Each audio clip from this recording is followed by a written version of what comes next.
The following is a commercial program paid for by Heritage Agriculture. The opinions and views expressed belong to its sponsors and are not those of Nexstar Broadcasting, Inc., this station, or their affiliates or employees. Welcome to Farm Talk, where we look at issues that affect agriculture and ranching here in the natural state. Brought to you by Heritage Agriculture. Here is your host, Mike Linton.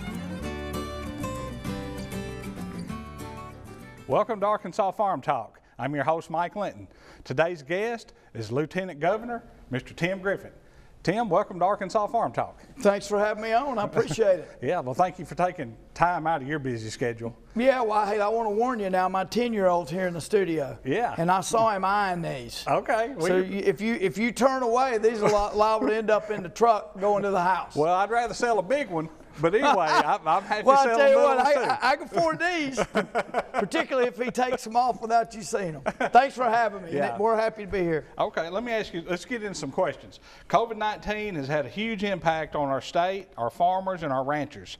From your travels around the state and visiting with our farmers and ranchers, what's your take on COVID-19? How's it affected everything? Sure. Well, first of all, I'll state the obvious, which is from a health perspective, it has impacted a lot of folks around the state, in the farming community, in the ranching community, et cetera. But from a broader perspective, you know, one of the things that it's done, it's certainly slowed certain parts of the economy down, yes. But particularly is the labor market.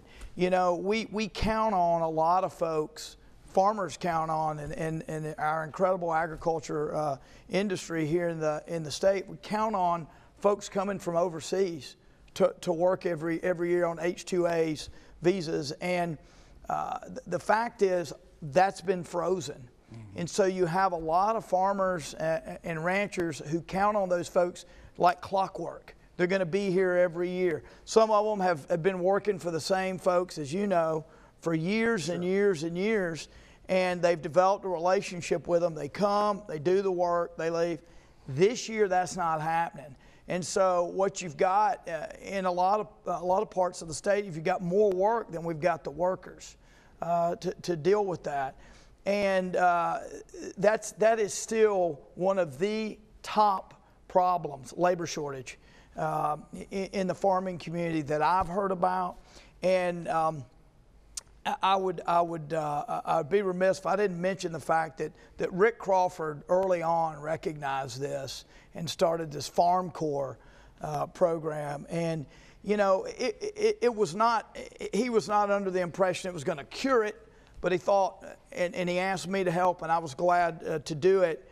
But he thought it might help a little bit around the edges. And the point was, find veterans and service members in the Guard or what have you who are out of work, yeah. and match them up with farmers who need labor, right?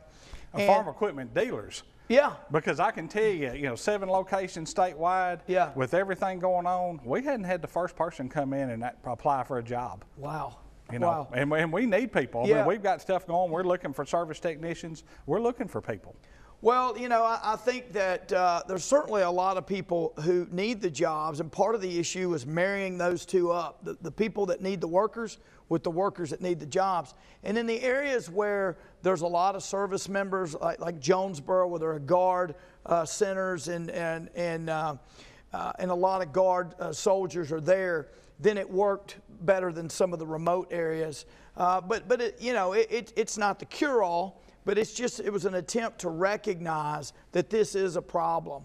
And this remains a problem. I think that this is something that a lot of farmers continue to struggle with. Yeah, we do. I promise you they do. And the early part of the year when COVID-19 was announced, the biggest issue was all the rainfall. Yeah. Now, we kind of like a little bit of rain. It was nice to get a little bit yesterday, finish out the corn, finish out some of these little beans trying to come up, get them up out of the ground and started.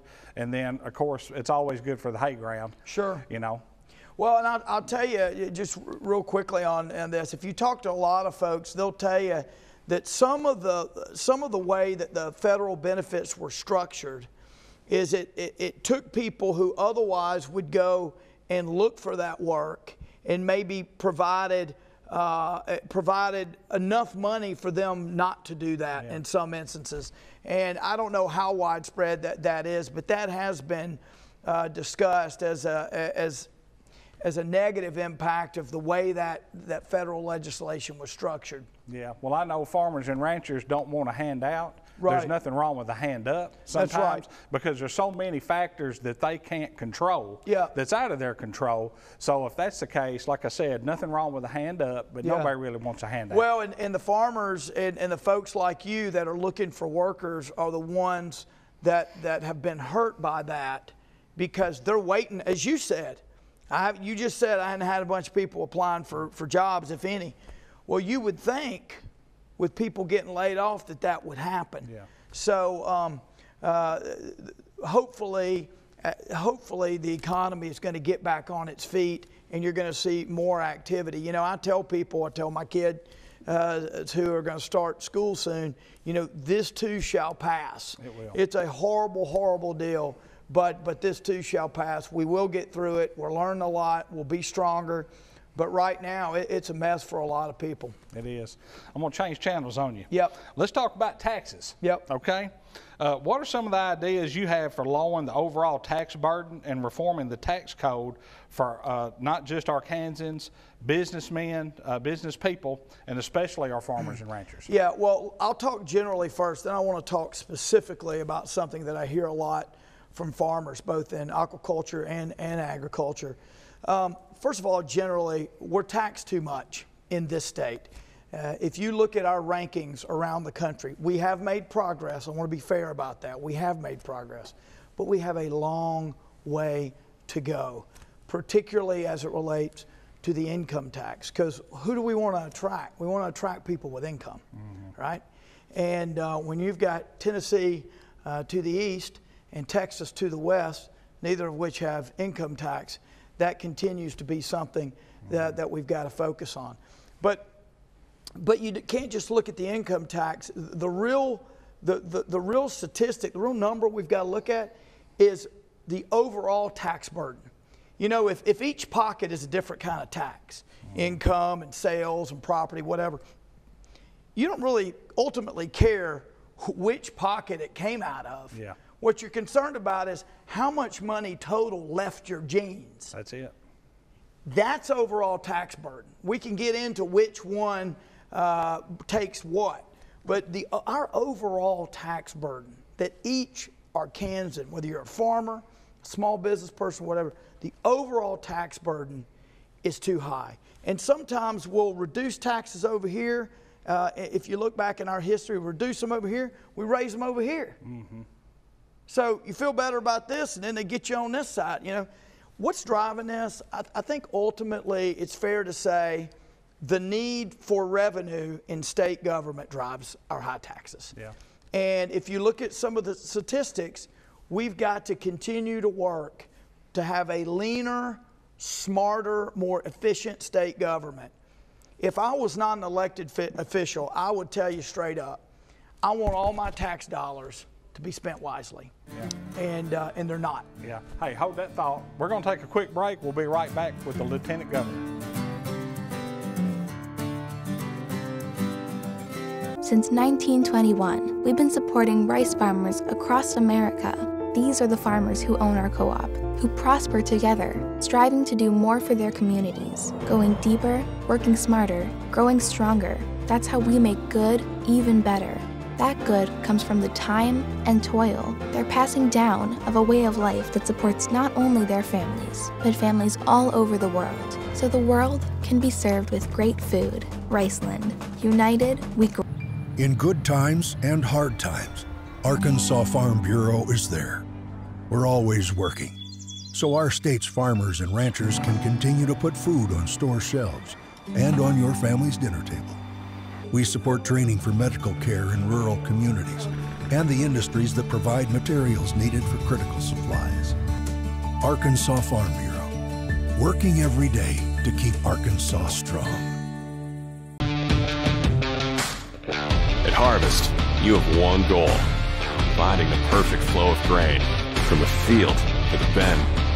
Case IH axial flow combines are engineered for matched capacity to deliver proven grain savings, so you can keep efficiency flowing smoothly.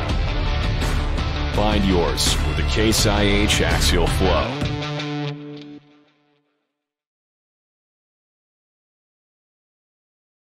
Built upon a solid foundation of cast iron and steel, the Kubota L-Series tractor is the #1 selling compact tractor in the U.S. for over 10 years. Powerful Kubota diesel engine, ease of operation, and your choice of a Kubota gear or HST transmission. The durable Kubota L-Series. Talk to your local Kubota dealer today to schedule a demo. Go to KubotaUSA.com for full disclaimer.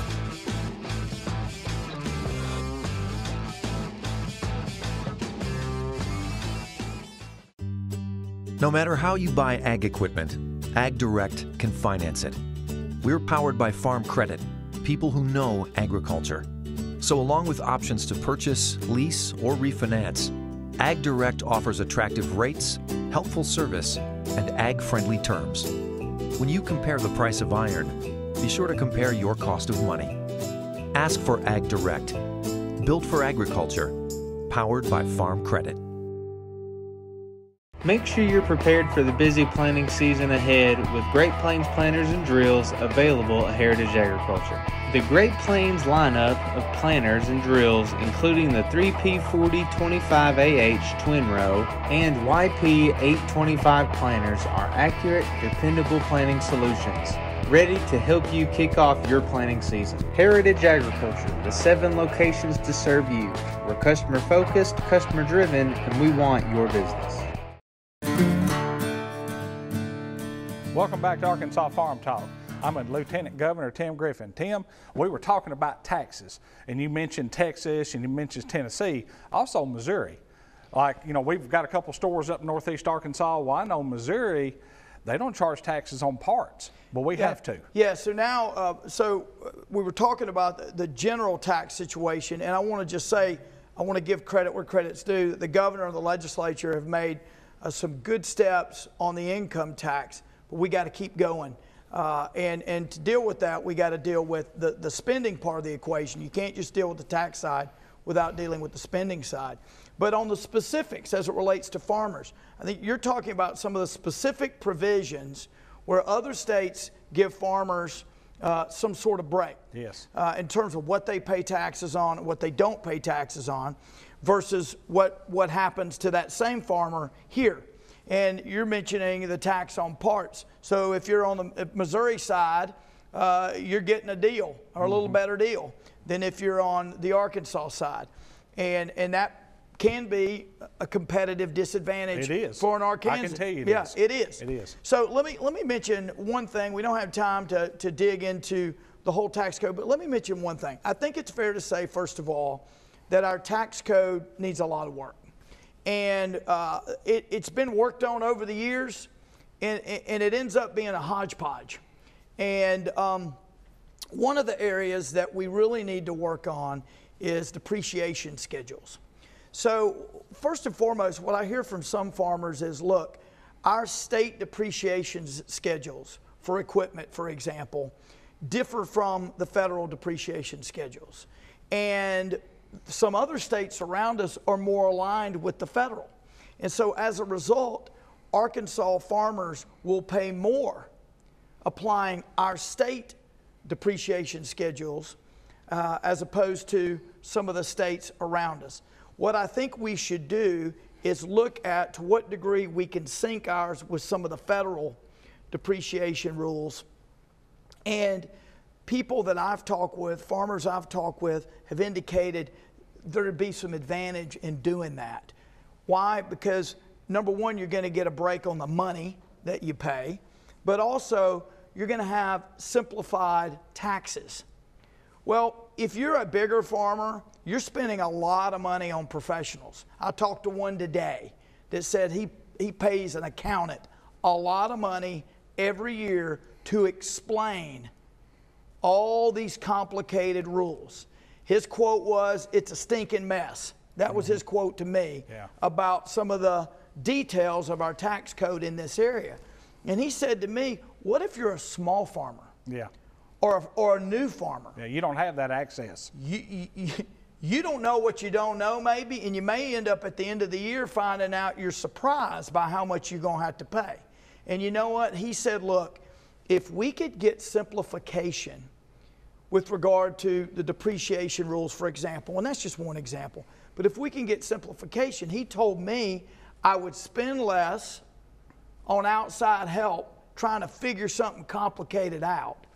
And it would be easier to predict and plan year to year. And as you know, not only for regular non-farm business, but small business, and particularly farmers and ranchers, you've got to be able to plan the best you Absolutely. can. And our tax code should not be a barrier. There's already enough barriers, like predicting the weather and everything else. Our tax code should not be another one of those barriers to planning how you're going to operate your farm. And so this is not something Tim Griffin came up with. You know, I've made dozens and dozens of calls talking with folks all over the state who are farmers, and this is the feedback that I've been hearing from people. And as I mentioned, one of them I was talking with today, a mutual friend of ours.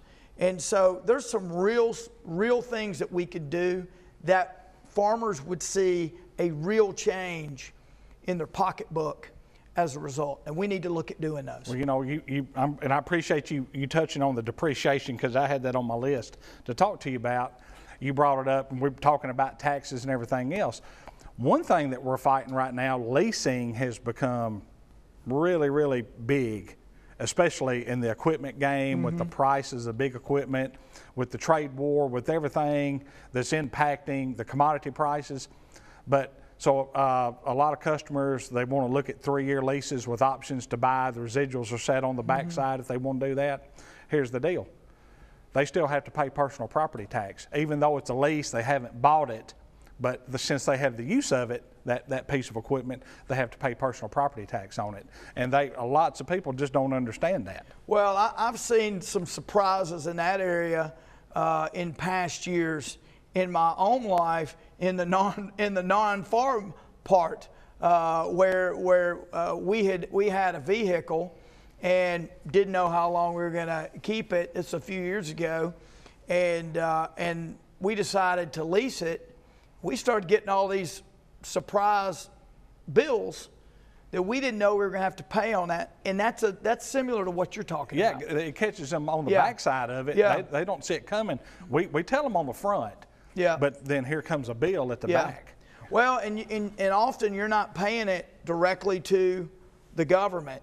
You're paying it to the owner of the vehicle who pays it for you. So you get a bill in the mail. It's just like an extra payment that you've got to make. So we've got to look at the things that maybe were unintentional in the law, but are making it difficult on farmers and small business owners. You know, small business owners and farmers are the backbone of our communities. Yes. A lot of the stuff that government wants to do, incentives and all these things, a lot of that is focused on bigger companies. But the number one job creator are small to medium-sized businesses and farms. Yes. And so we've got to make sure, look, I'm all for having big, medium, and small, absolutely. But let's not throw the baby out with the bathwater here. I mean, we've got most of the jobs are from medium to small sized businesses. We got to make sure we're taking care of everybody. Yeah, and 1 out of 6 jobs in the state of Arkansas is directly impacted by agriculture. That's right, and that's $16 billion. I think billion. annually was the most recent number that I had. That's the economic impact. Wow. Mr. Lieutenant Governor, we're going to take a quick break. We'll be right back with Arkansas Farm Talk.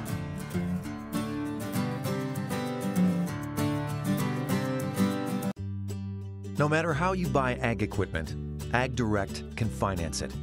We're powered by Farm Credit, people who know agriculture. So along with options to purchase, lease, or refinance, Ag Direct offers attractive rates, helpful service, and ag-friendly terms. When you compare the price of iron, be sure to compare your cost of money. Ask for Ag Direct, built for agriculture, powered by Farm Credit. A lot of land comes with a lot of work. The new Kubota MX Series has a lot to offer, including the versatility to mow, move hay bales, grade roads, and clear brush and snow. An optional spacious cab to keep you comfortable in any conditions. A front-end loader with excellent loader lift capacity, hydrostatic or gear transmission options, and affordably priced. Visit your local Kubota dealer today.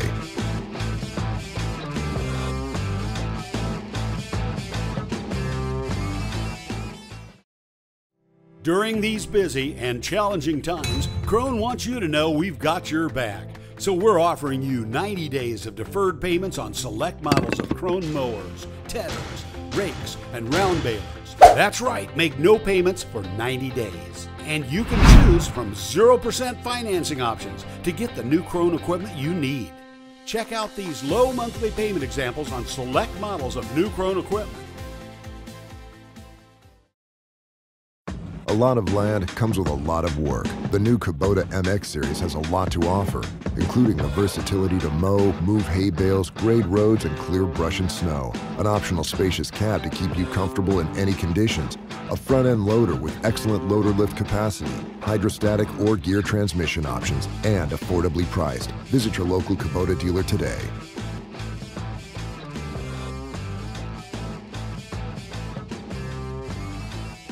At Case IH, we believe it's our job to provide you with solutions. That's why our Farmall and Maxim tractors, as well as our tools and attachments, are designed with you in mind. From mowing to baling to loading and more, we're here to help turn your to-dos into to-dones. At Case IH, we'll keep your days running smoothly with equipment that's durable, versatile, and highly efficient. No wonder farmers are more loyal to Case IH than any other brand. Visit your local dealer or go to caseih.com/livestock for more. Since 1921, we've been supporting rice farmers across America.